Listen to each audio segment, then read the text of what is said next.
बरसाने में आनंद छायो, लाली को जन्मदिन आयो। बरसाने में आनंद छायो, लाली को जन्मदिन आयो। लाली को जन्मदिन आयो, लाडो को जन्मदिन आयो। हरे कृष्णा, राधे राधे। आप सभी भक्तों को राधा अष्टमी की ढेर सारी शुभकामनाएं। आज की वीडियो में हम आपको बताएंगे राधा अष्टमी का व्रत कब है और किस तरह से हम इस व्रत को रख सकते हैं और इस व्रत को रखने के नियम किस प्रकार है। राधा अष्टमी जन्माष्टमी के ठीक 15 दिन के बाद आती है। भाद्रपद मास के शुक्ल पक्ष की जो अष्टमी तिथि होती है उस दिन राधा अष्टमी का व्रत रखा जाता है। इस साल 2024 में राधा अष्टमी 11 सितंबर दिन बुधवार को है।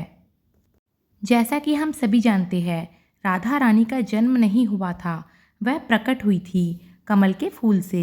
इसलिए राधा रानी का प्राकट्य महोत्सव मनाया जाता है।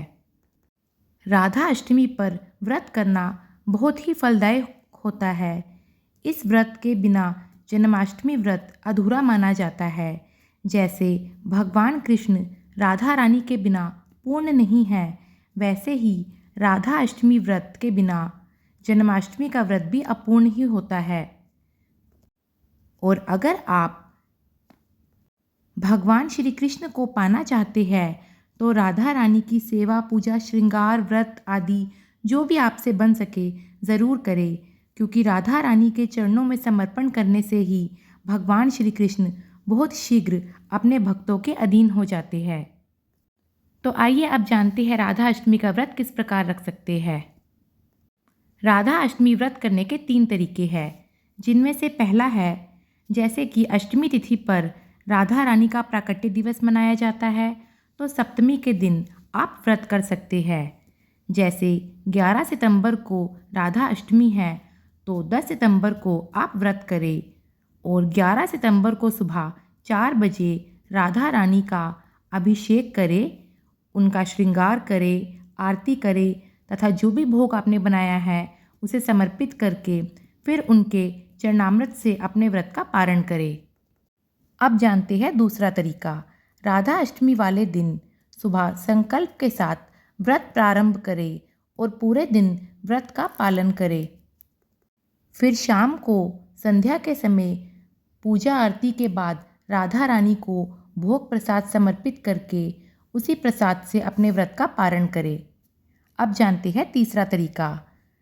अष्टमी वाले दिन सुबह यानी 11 सितंबर की सुबह स्नान आदि करके व्रत का संकल्प लें और दोपहर 12 बजे राधा रानी की पूजा, सेवा, पंचामृत अभिषेक, 16 श्रृंगार के बाद उन्हें भोग प्रसाद समर्पित करें।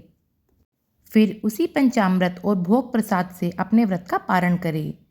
जैसे जन्माष्टमी पर रात्रि 12 बजे कान्हा जी का अभिषेक होता है, वैसे ही राधा अष्टमी पर दोपहर में 12 बजे राधा रानी का जन्मोत्सव मनाया जाता है और उनका अभिषेक होता है।